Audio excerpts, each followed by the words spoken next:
Hello good morning Qatar. Hello अनि good morning त भन्नुभयो विक्रम सर। तपाईँ अहिले कहाँ हुनुहुन्छ? एक्ज्याक्टली ठाउँको नाम त बताउनुहोस्।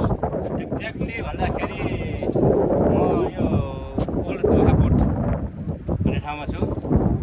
यहाँ चाहिँ यसो मर्निङ वाकमा आएको। मर्निङ वाकमा भनेपछि कति बजी उठेर आउनुभयो? म अहिले 2 बजी उठेर आएको। 2 बजी उठेर आउनुभयो। अनि एक्लै आउनुभयो कि साथीसँग आउनुभयो कि? साथीसँग यहाँ छ, साथीसँग एउटा उहाँ आउनुहुन्छ। हुनुहुन्छ क्यामराम्यान, अनि दुईजना चाहिँ क्यामराम्यान भन्न त भएन नि, मोबाइलम्यान भन्नु न। मोबाइल पनि भन्नु त भयो नि, घाटा लाग्छ फेरि। होइन त्यस्तो घाटा लाग्ने पनि छैन। यस बिहानको मौसम रमाइलो छ हौ कतारतिर, मस्त समुद्र हेऱ्यो, हावा खायो। अब अरू के खाना छ र? अब भात रुममै खाएर आएको हो। यसो खाना खाएपछि खुट्टा सुट्टा तान्न पर्ने रहेछ। उहाँ आएको कि झोलिल आएको। अब पेट बढेर झोल्लिन नआएको होइन, अब बेलामा आएको हो। जे होस् रमाइलो छ, रमाइलो छ। यही हेर्ने, मन बुझाउने।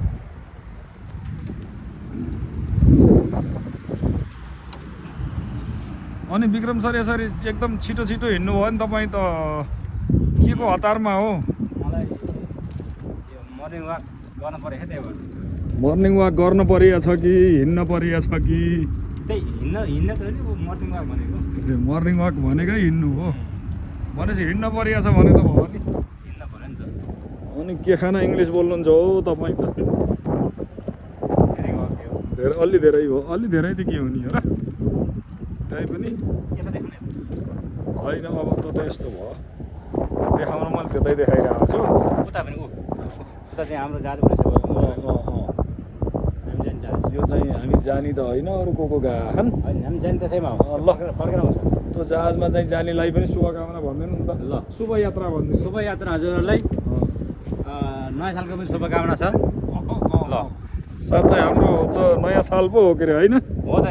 आज कति गते भयो है? आज चाहिँ 2 गते हो कि 3 गते हो? 2 गते कि 3 गते? तँ कन्फर्म गर्नु पऱ्यो नि त। थाहा भएन। अनि के छ नयाँ सालको चाहिँ शुभकामना? नयाँ सालको चाहिँ शुभकामना सबैलाई। सबैलाई भन्नाले यसो दाजुभाइ, भन्नुहोस् न। दिदीबहिनी, आमा बुवा सबै नेपाली जनहरू देश विदेश जहाँ पनि हुनुहुन्छ सबैलाई नयाँ सालको शुभकामना। 2083 को हार्दिक मङ्गलमय शुभकामना छ। सुख समृद्धि शान्तिको शुभकामना होइन? जे जस्तो भए पनि, जे जस्तो बिते पनि, गए पनि 2082 अब चाहिँ राम्रो होस् होइन? राम्रो होस्, रमाइलो होस्। चाहिँ राम्रोसँग बितोस्। सुखद आगामी मङ्गलमय दिनमा होस्। सबै नेपालीहरू होइन त ह्याप्पी न्यु इयर। सबै मिलेर बस्नु पाउन्।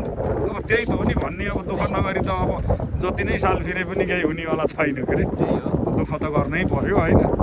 दुःख नगरी चाहिँ साल फिर्ने हो, मान्छेको नेचर फिर्ने होइन के अरे।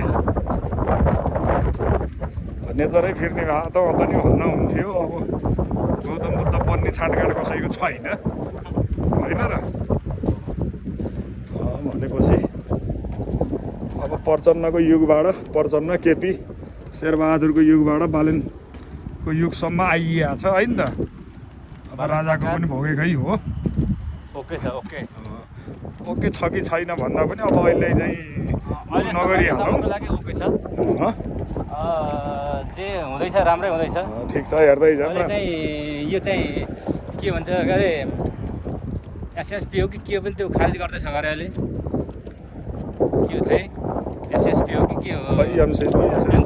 एसएसपी त्यो पनि खारेज गर्दैछ अरे। त्यो चाहिँ खै के को थाहा भयो। त्यसो भयो अब नबुझेको कुरामा कुरा हो त्यो चाहिँ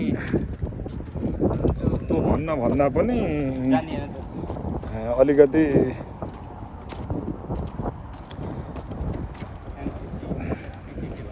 अलिकति मान्छेको दैनिक जीवनयापनमा, दैनिक दिनचर्याहरूमा चाहिँ अलिकति सहजता मिलोस् होइन त?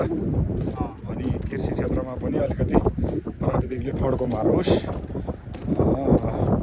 काम गरेर खाना पनि पुगोस्, दिन पनि पुगोस्, उस्तै पऱ्यो बेच्न पनि पुगोस् कि हरेक घरबाट होइन?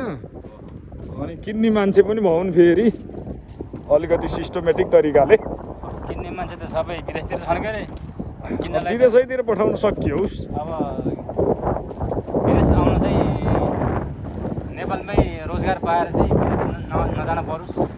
अब यसो भयो, अब रोजगारै पाए पनि अब गर्ने समय छैन हाम्रो।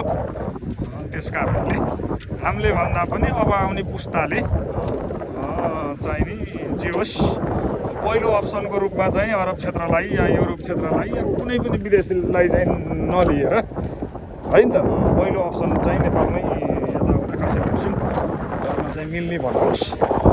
त्यसपछि सेकेन्ड अप्सन, थर्ड अप्सन अलिकति चाहिँ राम्रो शिक्षाहरू चाहिँ हासिल गरेर अब राम्रो चाहिँ उसबाट आउनलाई त के भयो र, विश्वको जुनसुकै कुनामा काम गरे पनि त हुन्छ नि, नहुने कुरो छैन। अब विज्ञान र प्रविधिको चाहिँ अब युग हो।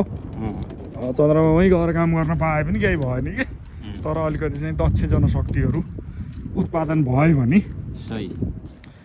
थोरै समय चाहिँ बाहिर बसे पनि त आमूल परिवर्तन गर्न सकिन्छ नि त। आउनै नहुने गर्नै नहुने त हुँदै होइन, गर्न जहाँ पनि परो जसरी पनि तर यो नयाँ सरकारले चाहिँ जहाँसम्म गर्न सक्छ गर्न सक्छ। सरकारले मात्रै गर्ने कुरो पनि भएन के अरे, सरकारको आँखा खुल्दै गर्दाखेरिमा जनताको पनि आँखा खुलाओस् भन्नेतिर चाहिँ हामी जान पर्यो। हाम्रो पनि आँखा खुल्नु पर्यो क्या फेरि, त्यही त नि, जनता र सरकार मिल्नु पर्यो। हाम्रा पनि आँखा खुल्नु पर्यो, खुलाओस्। जनताकै सरकार छ। हामीले गर्नु खोजेका कामहरू पनि सकारात्मक कामहरूमा चाहिँ सहयोग भओस् होइन। त्यही हो, अरू के भन्नु छ र। त्यसो भए विक्रम सर अहिलेलाई चाहिँ कुरा यिनै हुन्। अहिलेलाई कुरा यति नै भयो। ल ठिक छ, फेरि आउँदै गरौँला। आउँदै त अहिलेलाई बाई बाई।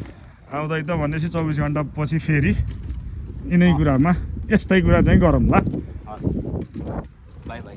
ल हुन्छ है त, बाई बाई।